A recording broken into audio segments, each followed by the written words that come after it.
Right now, somewhere in a research lab, a scientist is streaming a live 3D hologram of a human face across a wireless network. No cable, no fiber, just air. In a different lab, another team is testing a network fast enough to pull a live feed directly from a sensor implanted in someone's brain.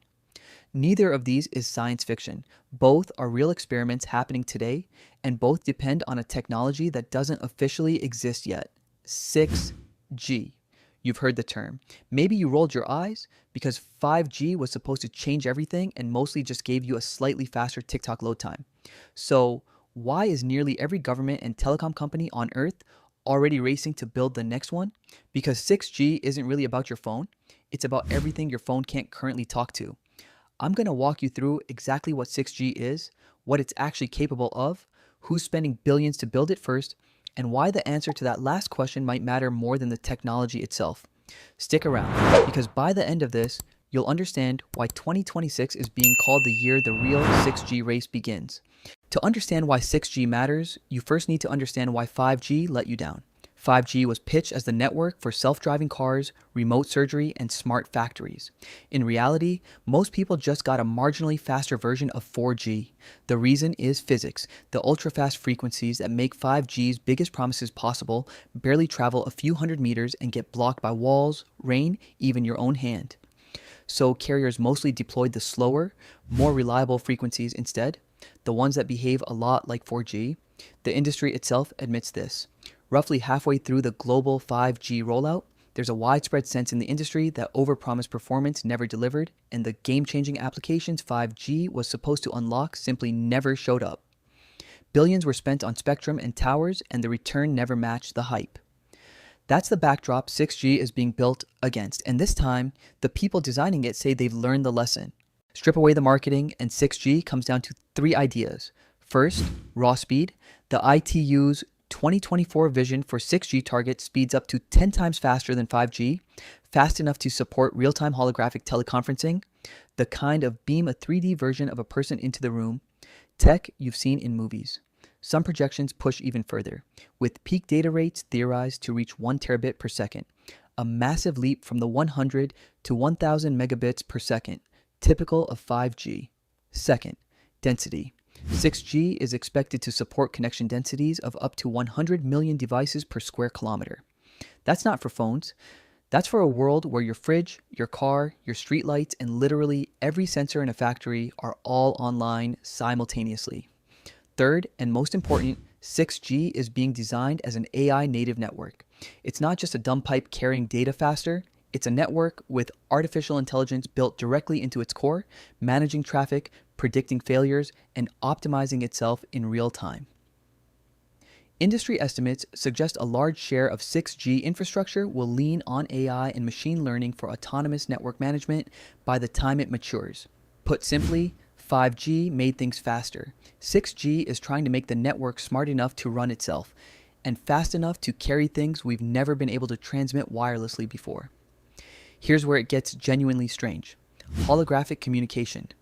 Analysts covering the emerging 6G market point to holographic communication as one of the largest projected commercial applications, expected to hold the largest market share among 6G enterprise applications, enabling immersive 3D visualization in healthcare, education, and retail. Imagine a doctor in Kathmandu consulting with a specialist in New York, except the specialist appears in the room as a live, moving 3D projection, not a flat video call. The tactile internet. This is one people rarely talk about. 6G is expected to enable a tactile internet. Touch-based interaction that improves remote collaboration and training. Combine that with haptic gloves, and a surgeon could physically feel resistance while operating on a patient hundreds of miles away in real time. Brain-computer interfaces. This is the one that should genuinely surprise you. Researchers studying 6G's role in neurotechnology have modeled what it would take to stream live brain activity to a server, and the numbers are staggering. A system streaming high-resolution neural activity from even a small portion of the visual cortex, roughly a billion neurons, would generate close to 100 gigabits per second of data, something no current wireless network can handle in real time. 6G is explicitly being designed with these bandwidth and latency requirements in mind. The brain-computer interface market itself is already projected to be worth several billion dollars by the early 2030s. And none of the more advanced, real-time versions of that technology work without a network like 6G underneath them. Fully autonomous everything. Self-driving cars that don't just sense their surroundings, but talk to every other car and every traffic light around them in under a millisecond. Factories where robots coordinate wirelessly with the same reliability as a hardwired connection. None of this works on 5G. The latency is too high, and the bandwidth isn't there. That's the entire reason 6G exists. This is where it stops being a science story and becomes a power story. The global 6G market is projected to grow from roughly $11.4 billion in 2030 to over $110 billion by 2036, a compound annual growth rate north of 45%. That kind of growth curve is why every major economy is pouring money in years before a single consumer device exists. The European Union alone allocated roughly $900 million to 6G research and development through its Horizon Europe program, targeting smart cities, healthcare, and autonomous systems. Japan and the US have paired up on joint 6G development. South Korea has committed billions of its own. And Asia Pacific, led by China, Japan, South Korea, and increasingly India, is projected to have the fastest growth rate of any region in the 6G race, with these countries funneling major R&D investment into securing early leadership. Why does everyone care this much about a network that won't be commercially available for years? 2 reasons. First, timing. Juniper Research forecasts that 3GPP, the body that writes the technical rulebook every phone on Earth follows, will publish the first official 6G specifications by 2028, with global connections reaching roughly 4.6 million at launch in 2029 and climbing toward 2.9 billion by 2035. Analysts expect the Far East and China to account for nearly 3/4 of those connections by 2030, with North America second and Western Europe a distant third. Second, standards. Just like with 5G, whoever controls the patents behind 6G's core technology gets paid every time a phone, a car, or a factory sensor anywhere in the world uses it. That's not a side effect of building the network first, it's the actual prize. An IEEE member covering 6G's 2026 outlook put it well. This is the year discussions shift from what could be possible to what will actually be built. Formal standardization work is beginning. Trials are ramping up, but, and this matters, plenty of experts are urging caution. A recent IEEE survey of technology leaders found that only about 7% of them identified 6G as a top area where AI would have a major impact in 2026, a sign that, for now, 6G is still more research topic than business priority. Telecom operators, burned by 5G's underwhelming payoff, are pushing hard for a different approach. This time, fewer flashy peak speed demos, more focus on real-world reliability and lower operating costs.